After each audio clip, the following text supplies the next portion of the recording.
সুন্দর রূপসী হাত ছাড়া হয়ে গেলে আর পাবি না, সময় ধরে কাজে লাগায়া দেই। এত সুন্দর রূপসী হাত ছাড়া হইলে আর কি পাবে না,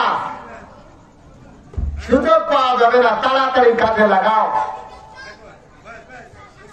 কিন্তু যুবক বলতেছিলাম আমি আল্লাহ তাআলাকে ভয় করি,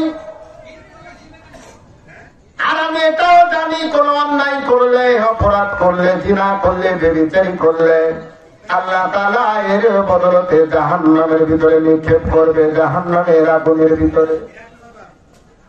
আর ওই জাহান্নামের আগুনের কথা স্মরণ করে আমি চিন্তা করতেছিলাম, যুবক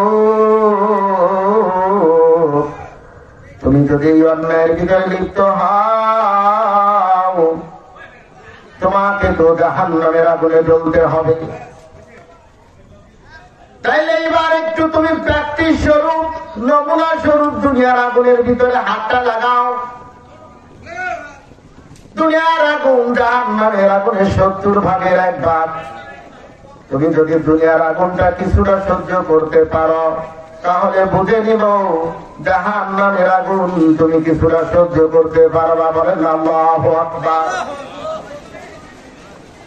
তুমি দুনিয়ার আগুনটা যদি কিছু সহ্য করতে পারো, তাহলে বুঝবো জাহান্নামের আগুন সহ্য করতে পারবা।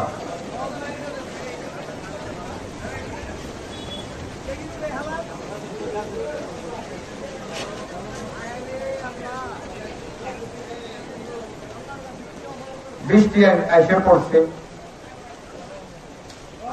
নামাজের সময়ও নিকটবর্তী,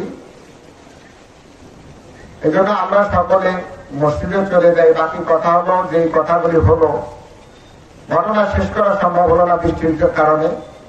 বাকি যে কথাগুলি হলো, আল্লাহ তাআলা এই কথার উপরে আমাদের সকলকে আমল করার তৌফিক দান করুন, আমিন। ওয়া আখিরু দাওয়ানা আলহামদুলিল্লাহি রাব্বিল আলামিন। আমরা আল্লাহ তাআলার কাছে সকলে দোয়া করি, আল্লাহ যেন আমাদের এই মজমাকে শান্তির সাথে, নিরাপদের সাথে করার তৌফিক দান করে সকলে না, আমিন। আল্লাহ তাআলা কিছুক্ষণের জন্য হলো বৃষ্টিটাকে বন্ধ রাখেন, আমরা যাতে আরামের সাথে মজমাটা শেষ করতে পারি। সকলে আল্লাহ তাআলার কাছে দোয়া করবেন। আসসালামু আলাইকুম ওয়া রাহমাতুল্লাহি ওয়া বারাকাতুহু।